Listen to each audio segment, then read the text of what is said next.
Usul nama Magelang, taktik Pangeran Purbaya mengepung jin. Kompas.com, selain Kediri, Magelang adalah salah satu kota tertua di Nusantara.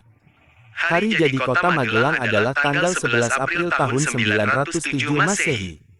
Dilansir dari laman resmi pemerintah kota Magelang, penelusuran sejarah Magelang berdasar Prasasti Poh, Prasasti Gilikan, dan Prasasti Mantiasi.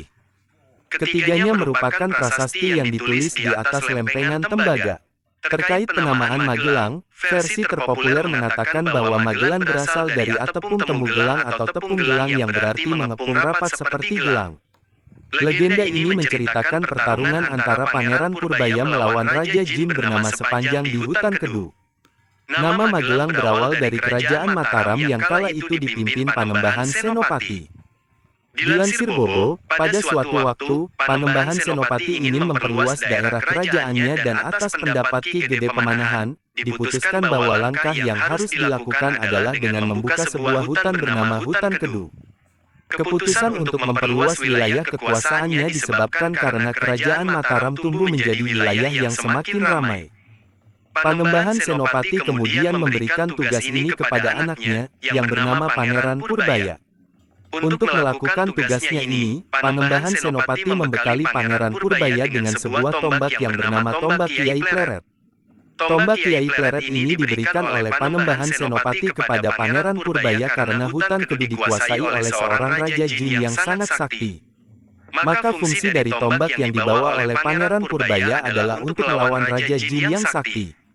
Perjalanan Pangeran Purbaya ke hutan Kedu didampingi oleh sekelompok prajurit khusus yang sudah berpengalaman. Saat mulai memasuki hutan Kedu, Pangeran Purbaya dan pasukannya dihadang oleh sosok jin yang berwajah seram dan bertubuh besar. Sosok jin ini pun menanyakan maksud kedatangan Pangeran Purbaya dan pasukannya ke dalam hutan Kedu. Pangeran Purbaya kemudian memperkenalkan dirinya dan maksud kedatangannya ke dalam hutan Kedu, yaitu untuk membuka hutan Kedu sebagai sebuah perkampungan. Sesosok jin yang bernama Jin Sepanjang ini pun murka mendengar maksud kedatangan Pangeran Purbaya. Jin Sepanjang pun mengatakan bahwa ia dan pasukannya akan menghalangi tujuan Pangeran Purbaya untuk melaksanakan tugas dari Panembahan Senopati. Pangeran Purbaya yang mendengar jawaban dari Jin Sepanjang kemudian mengeluarkan tombaknya untuk bersiap menghadapi Jin Sepanjang. Jin Sepanjang yang tidak takut akan tombak Kiai Pleret pun akhirnya memulai pertarungan dengan Pangeran Purbaya. Begitu juga dengan pasukan jinnya, yang bertarung melawan pasukan yang dibawa oleh Pangeran Purbaya. Namun tombak Kiai Pleret yang dibawa oleh Pangeran Purbaya ternyata bisa membuat Jin Sepanjang terdesak dan mundur. Sambil pergi, Jin Sepanjang mengatakan bahwa dirinya tetap akan menuntut balas karena sudah mengubah hutan tempatnya tinggal menjadi perkampungan. Setelah kepergian Jin Sepanjang, Pangeran Purbaya mulai memimpin pasukannya untuk membuka hutan Kedu. Beberapa waktu kemudian, sebagian wilayah hutan Kedu sudah berubah menjadi desa kecil yang subur dan mulai banyak warga yang berdatangan untuk menetap. Karena Raja Jin tidak terima kawasannya berubah menjadi pemukiman, dia mengubah penampilan menjadi seorang manusia bernama Sonta. Suatu malam, Sonta mengeluarkan asap putih yang menyebar ke seluruh desa. Pagi harinya, banyak warga sakit dan meninggal secara misterius. Pangeran Purbaya yang mengetahui bahwa penyakit misterius di desa disebabkan oleh Raja Jin yang menyamar menjadi pelayan di rumah Kiai Keramat pun sangat terkejut. Sonta yang mendengarkan percakapan Pangeran Purbaya dan Kiai Keramat melarikan diri dengan wujud aslinya menjadi Jin Sepanjang. Dari sinilah pertarungan dimulai. Banyak prajurit yang tewas dan menjadi korban Jin Sepanjang. Strategi mengepung seperti gelang mengetahui semakin banyak orang yang menjadi korban dari Jin Sepanjang, Pangeran Purbaya membuat sebuah strategi untuk melawan Jin Sepanjang.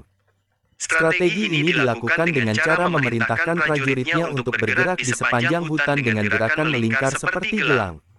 Cara ini dilakukan untuk mengepung hutan tempat Jin Sepanjang, sang Raja Jin berada. Dengan melakukan cara ini, maka diharapkan Jin Sepanjang tidak akan lolos dari pengejaran. Strategi ini ternyata berhasil dan Jin Sepanjang tidak punya kesempatan untuk melarikan diri dan harus bertarung dengan Pangeran Purbaya yang membawa tombak Kiai Pleret. Kesaktian Pangeran Purbaya yang lebih tinggi dari Jin Sepanjang mampu mengalahkan Raja Jin ini dan membuatnya jatuh ke tanah. Setelah ditusuk menggunakan tongkat Kiai Pleret, tubuh jin sepanjang yang jatuh ke tanah perlahan-lahan menguap dan hilang ke udara.